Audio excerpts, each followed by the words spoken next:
Alright, shalom, shalom. This is brother Issachar. Come to the video to spend probably about Issachar.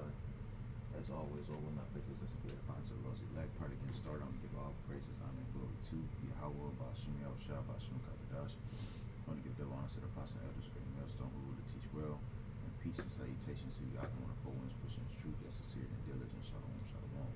Alright, that's basically gonna be another tribe overview. Today I'll be going into the tribe of Issachar. Right, as you can see, I got a map pulled up. Right, we're gonna just jump on into it. I got this map pulled up of Mexico. I got North and Central America also is included, with Mexico in the middle.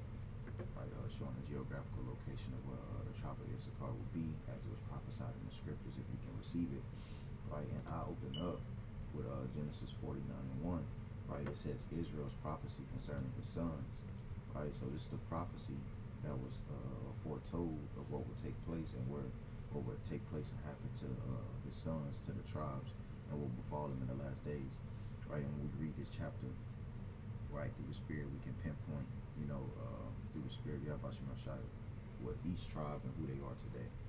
Right, if you can receive it. Right, so it says, and Jacob called unto his sons and said, gather yourselves together, that I may tell you that which shall befall you in the last days. You see, right, and as I said, we're going into the tribe of Issachar. Right, so when we jump down to the tribe of Issachar in the 15th verse, right, the 14th verse, right, Issachar also goes into he is higher, which is Issachar in the Hebrew, right, and that's an omen, right. When you go into a omen, not omen, so I said that word completely wrong. It's a nomen omen, right? I said an omen. It's a nomen omen, right? Which goes into show that a person's name is a direct reflection of their identity, purpose, or destiny of, them living out of what they would be and who they are, right? So Issachar being Issachar, meaning he is higher. Let's go into it. It goes to him being what? It goes into the spirit of that Issachar will carry, right? Which gives us the ability to pinpoint who they are in today's time. All right, this is Genesis 30:14. It says, and Reuben went in the days of wheat harvest and found mandarins in the field and brought them into his mother Leah. It says, then Rachel said to Leah, give me, I pray thee, of thy son's mandarins. It says, and she said it to her, is it a small matter that thou hast taken my husband? It says, and wouldest thou take away my son's mandarins also? And Rachel said, therefore he shall lie with thee tonight for thy son's mandarins. And Jacob came out of the field in the evening, and Leah went out to meet him and said, thou must come unto me, for surely I have hired thee with my son's mandarins. And he lay with her that night. And the Most High hearkened unto Leah, and she conceived, and bare Jacob the fifth son. Right? It says, and Leah said, the Most High had given me my hire, because I have given my maiden to my husband. And she called his name Issachar, right, which goes into the nomen omen, right, of Issachar, meaning what Issachar, which is he is hired. Right, so we'll jump back to Genesis 49, right, and this is how he just to pinpoint that nomen omen, showing how he got that name, right, and actually how that tribe today is what you would call the so-called Mexicans, right, how they live up, right, to the standard of that name and who they are today, right. So this is Genesis 49 and verse 14, right. It says Issachar, right, is a strong ass crouching down between two burdens, right. So this is the characteristics of Issachar, right, that we can pinpoint, right. So it says Issachar is a strong ass crouching down between two burdens. That's why I had this map pulled up here, right, going into those two burdens, right. Those two burdens goes into the geographical location, right, which are two land masses, right. When you look at this Mexico map, which shows them being between North America and Central America, right. This is them being between two land masses, the two burdens, right. So you got Mexico here, you got North America, you got Central America here, right. So that is the two burdens. When we read, let me go back. When we read in here, it says also that Issachar is a strong ass. When it likened him giving characteristics of an ass. When you go into the characteristics, and ultimately, I'm gonna say this first, man. Right? It takes faith, right, to believe that Yahweh Shah had foretold where would the tribes be in the latter days, right, and that they were prophesying that they will be on this side of the earth, right, and it's giving detailed characteristics of who they are today, and that's what we're doing. We're pulling out of the scriptures, right, the detailed characteristics, right, in the prophecy of where they will be in the latter days and who they are today. You see, and one thing about Issachar, like we're saying, it says that he's a strong ass. You look at any symbolism of an ass, meaning what, a donkey, right? Let's get into it. Let's see where I want to look up. Matter of fact, let me pull up this right here. Chat GPT. I'm gonna look this up. Donkey. Oh, I spelled donkey wrong, so well, it'll fix it. Symbolism.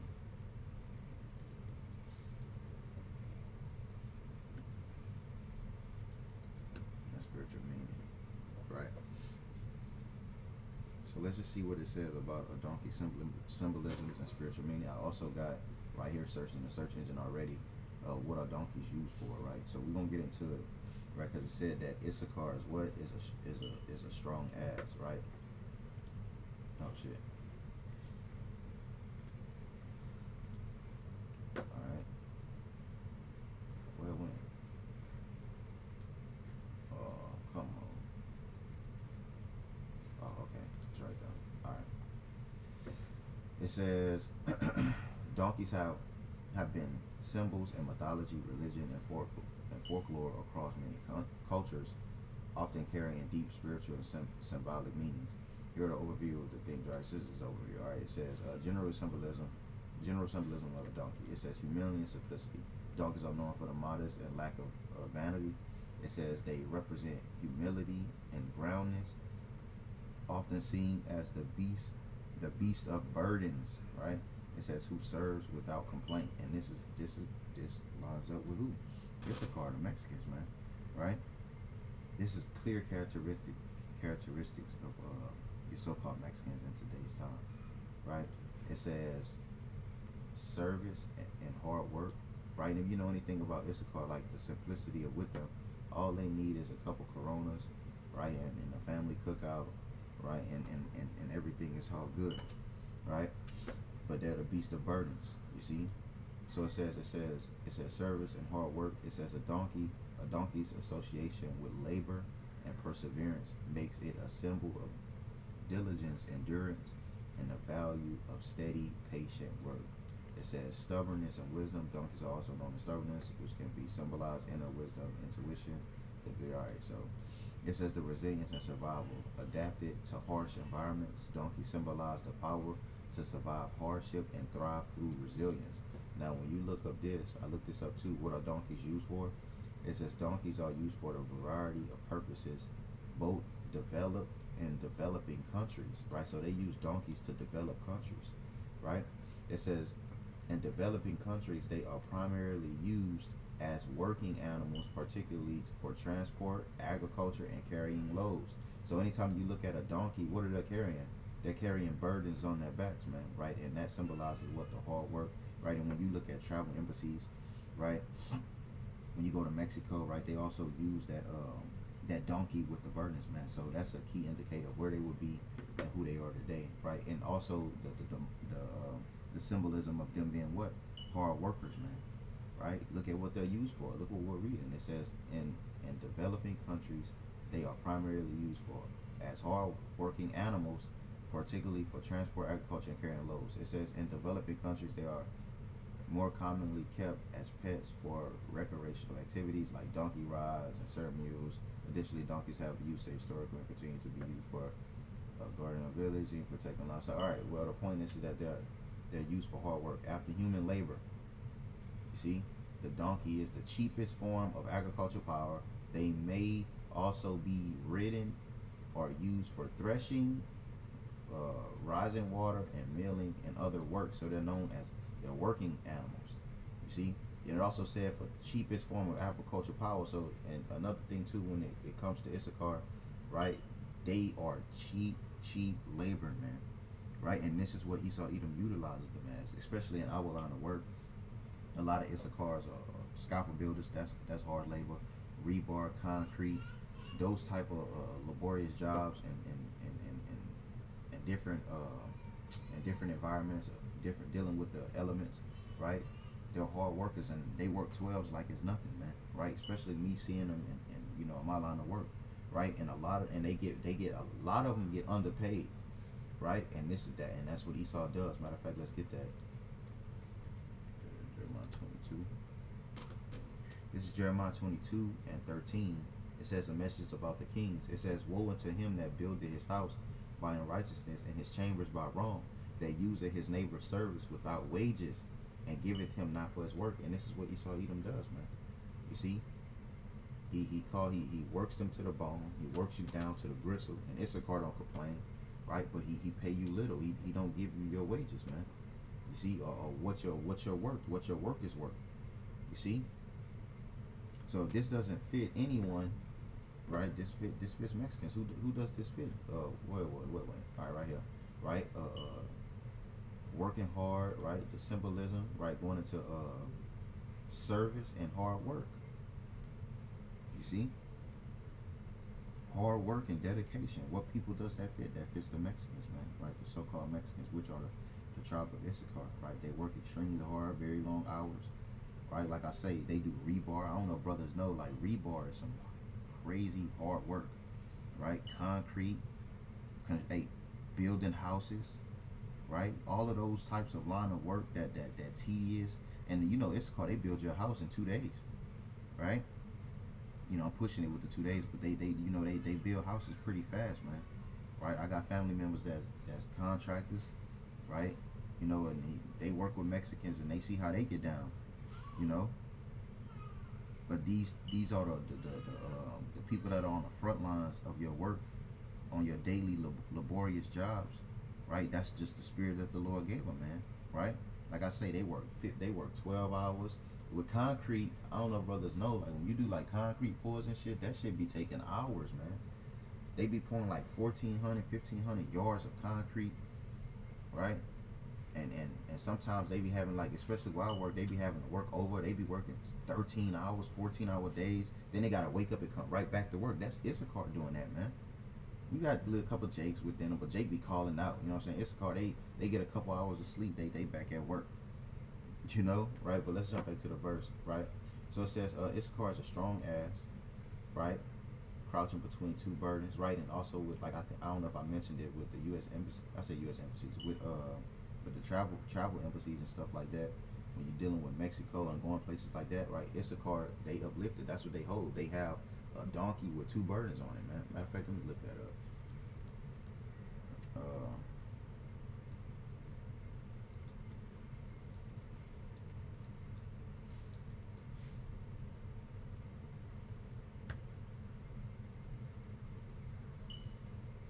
Let me see if I can find a picture.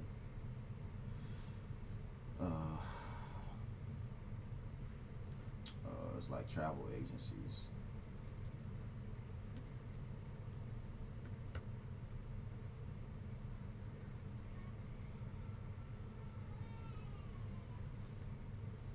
Right, so you can see it. Right, look, working donkey with two burdens. These loads that's on their backs. Look how they working these animals, man. This is exactly how they does Issachar, which means that he is hired, right? I'm pretty sure brothers can look it up and find different stuff, that's pretty much it on that. All right, and I'll jump back to this, right? So Issachar is a strong ass crouching down between two burdens, right? It says, and he saw, which goes into showing you the geographical location of where it would be between two burdens. It says, and he saw that rest was good, right? And Issachar is known for, like, what's the word? It's called like siestas, right? Where they take like long breaks, right? And it'll be at like a certain point of the day, right? It'll be like certain point of the day where they'll take these breaks. It says in the land that it was pleasant. So the land of Issachar, right, Mexico, right. You look at, like we mentioned, the travel agencies, right.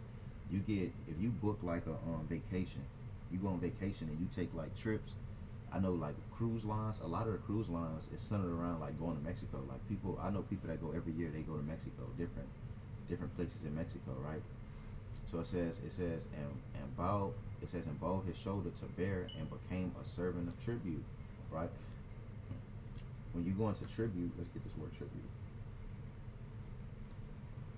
It goes into a gang or a body of forced laborers, right? A gang or a body of forced laborers. If you know anything about Issachar, when they come on these jobs, they come deep as hell, right?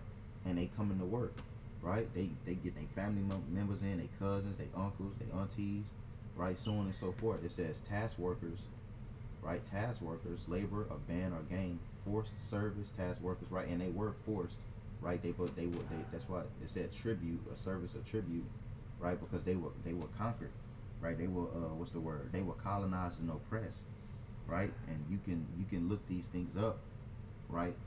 And see how that the tribe of Issachar, the Mexicans, were colonized and oppressed, right? Matter of fact, let me look this up too, since we're talking about them working hard. We should use ChatGPT, right? Or more proof. Are Mexicans known for working extremely hard and long hours? It just fell on me. Let me look that up. See what ChatGPT give me.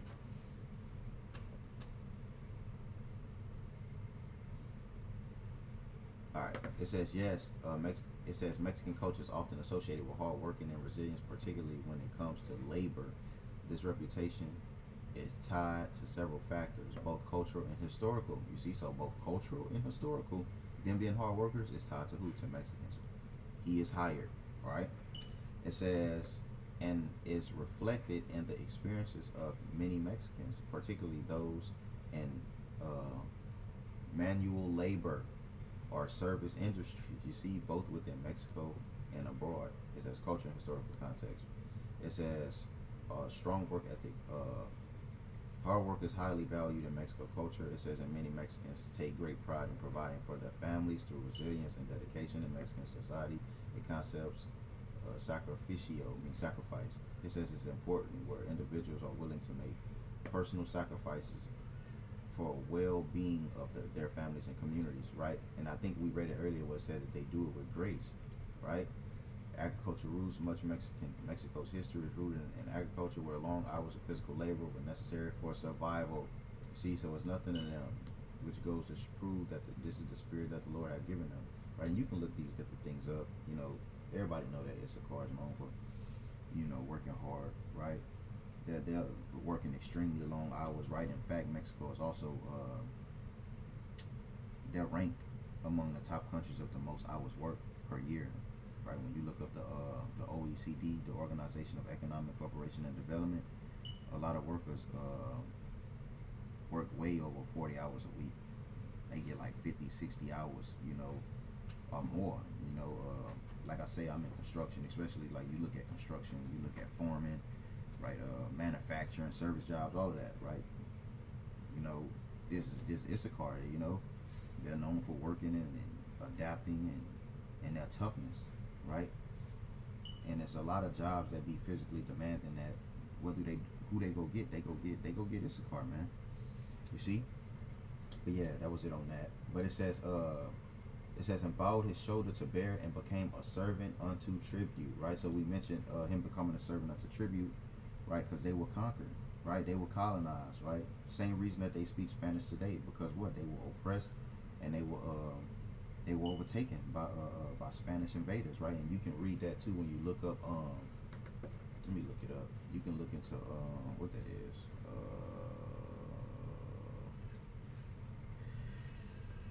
The Spanish conquest.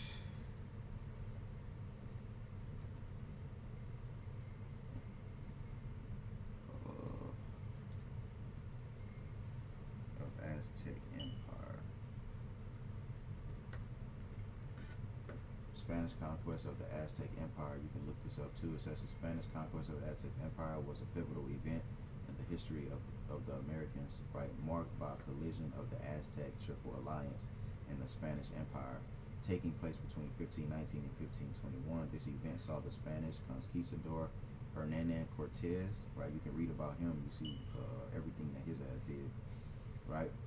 It says, and his small army of European soldiers, it says, and numerous indigenous allies overthrow one of the most powerful empires in the Mesoamerica, right? It says, led by the Aztec ruler, I don't know how to say that name, Moctezuma II, the Aztec Empire has established dominance over central Mexico through military conquest and intricate alliances, because the Aztec Empire ruled via, how you say that, hegemonic control by maintaining local leadership and relying on the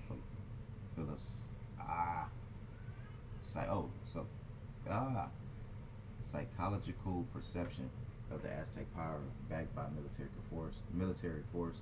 It says the Aztec normally kept subordinate rulers complaint. It says this was the inherently unstable system of governance, as the situation could change with any alteration and the status quo, right? You can read about this too when we look into like the Spanish conquest of the Aztec Empire, right? The Spanish Aztec War is what it is. Let's see. Let's look it up like this. You can look this up too, the Spanish Aztec War. All right, where it came back up. So you can read into this and see that they was basically Spanish invaders, right? Which made them, become full-blown servants, right? Which goes into prophecy, right? This is an event that goes into prophecy that had to happen, where they were conquered and that they would lose their holy tongue, right? And it's a guy that I work with.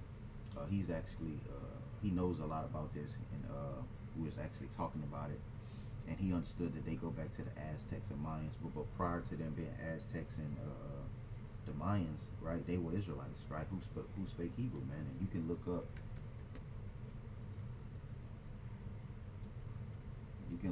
ancient artifacts like this, the Lost Luna Mexico stone, right, with the Hebrew engraving, right? It's the Hebrew engraving, right, which is proof that who Issachar is today, and where would they be, right? What it says Lost Luna Mexico is a hoax, and yeah, they would call it that. It says associated with the Lord Boja, of the side of the hidden mountain, and Lost Lunas, New Mexico, about 35 miles south, right?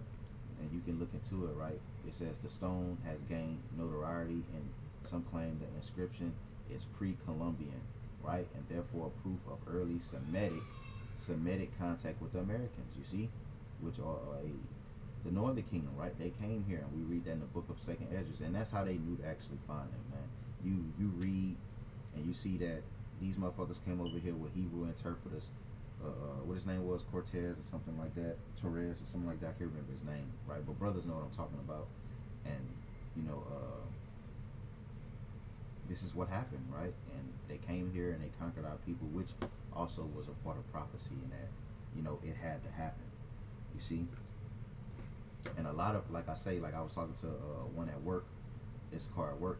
A lot of them already know that they're Israelites, right? That's why the scriptures also says that a sacrifice of righteousness in the book of Deuteronomy, third chapter, right? A lot of them know that they're Israelites, man, right? Let's go back. I think I had some more on here. No, that was it. I can get that. I can get that Deuteronomy 33. This is Deuteronomy 33 and verse 18. It says, in Zebulon, he said, rejoice, Zebulon, in thy going out, and Issachar in thy tents. It says, and they shall call the people unto the mountain there, and there they shall offer sacrifice of righteousness, because a lot of Issacharites, a lot of them, know that they're Israelites, man. They know who they are. You see, it says, for they shall suck of the abundance of the seas. It says, and the treasures hid in the sand. Right now, when you look into what the treasures hid in the sand, right, a lot of oil, right, you can find that out in let's look it up. Let's do this. You can look up this how you spell explorers, because they found oil, right? That's the treasures hid in the sand, right? The treasures hid in the sand is the how the explorers found oil in the fields in Mexico in 1911, right? And they exported that oil, right? Which was I believe it was said that it was the second for petroleum output. Let me see. Explorers found oil. We just say fields in Mexico, 1911.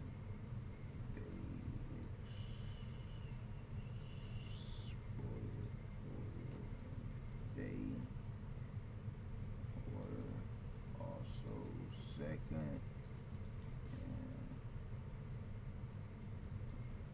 petroleum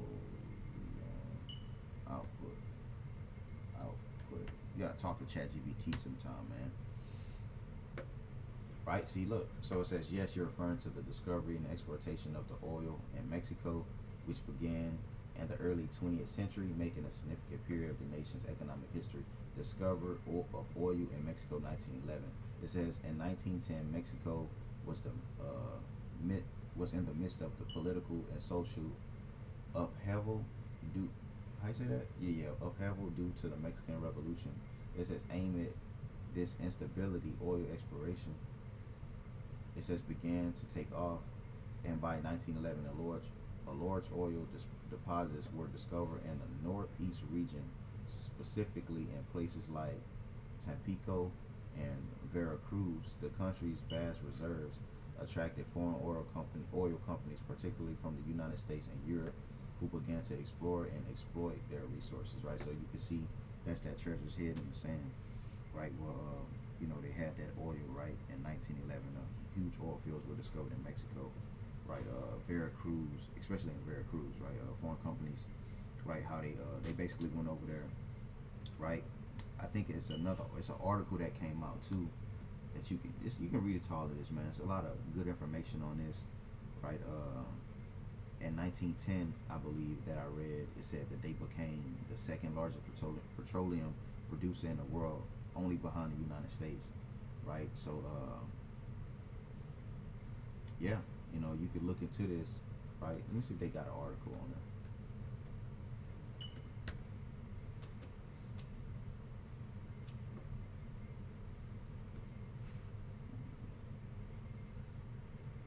And you can also look up articles on here too. It'll give you articles.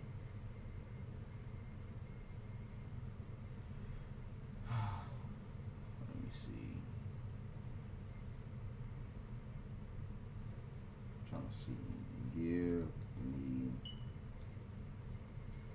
Give me articles, because this is just information that's pulled off of the internet anyway.